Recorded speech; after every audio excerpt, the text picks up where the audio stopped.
passer à la dimension qui est souvent moins abordée, évidemment, qui est la dimension spirituelle des émotions. Ce qu'on peut également appeler, c'est d'ailleurs un petit peu plus juste, on peut appeler ça plutôt les résonances de l'âme. Toutes les émotions, elles ne proviennent pas uniquement de notre mental, de nos pensées immédiates, tout comme le sentiment d'ailleurs. Certaines émotions, elles peuvent avoir des racines bien plus profondes. Et ça nous amène justement à faire une autre distinction importante entre les émotions dites mentales et les fameuses résonances de l'âme qui viennent toucher des dimensions beaucoup plus profondes de notre être.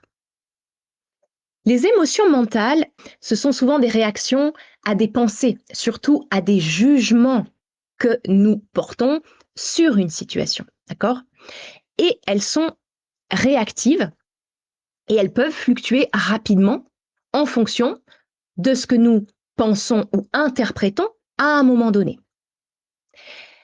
On va reprendre un exemple, c'est toujours plus parlant. Si vous avez des angoisses parce que vous avez peur d'un événement futur, cette émotion, elle est probablement une réponse à une pensée ou ce qu'on appelle une anticipation mentale. D'accord? Vous avez peur d'un futur événement. Donc, ce n'est pas réel. D'accord? C'est une anticipation mentale. Elle est donc déclenchée par votre mental qui projette un scénario ou qui évalue une situation. Donc ça, c'est purement mental. En revanche, certaines résonances de l'âme, elles ne réagissent pas simplement à une pensée ou à un événement immédiat, mais elles surgissent de notre histoire personnelle, de nos mémoires anciennes.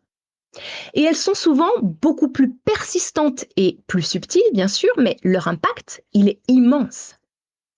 Vous savez, ce sont en fait des échos spirituels qui peuvent nous guider vers des changements nécessaires, vers une compréhension beaucoup plus profonde de qui nous sommes. On va reprendre un exemple pour bien comprendre cette distinction.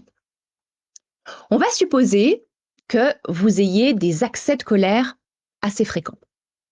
Cette colère, en tant qu'émotion, elle surgit généralement en réponse à un événement ou à une situation précise, d'accord? Ou lorsque vous repensez à une situation précise. Cependant, si vous remarquez que cet accès de colère, c'est récurrent, d'accord? Ces accès de colère, ils reviennent fréquemment dans votre vie et qu'ils sont accompagnés d'un sentiment persistant, un fond de désespoir, de déprime ou de tristesse latente qui ne disparaît pas vraiment en fait, alors là, on entre dans une autre dimension qui est celle de la résonance de l'âme.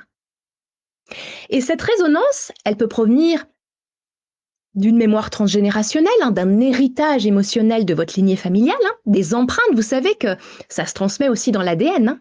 Vos cellules en sont imprégnées de ces mémoires. Et ça peut aussi venir d'une expérience personnelle karmique, non résolue. Et ces résonances-là, elles sont là pour nous rappeler qu'il existe des aspects de notre être qui demandent à être explorés et guéris beaucoup plus en profondeur.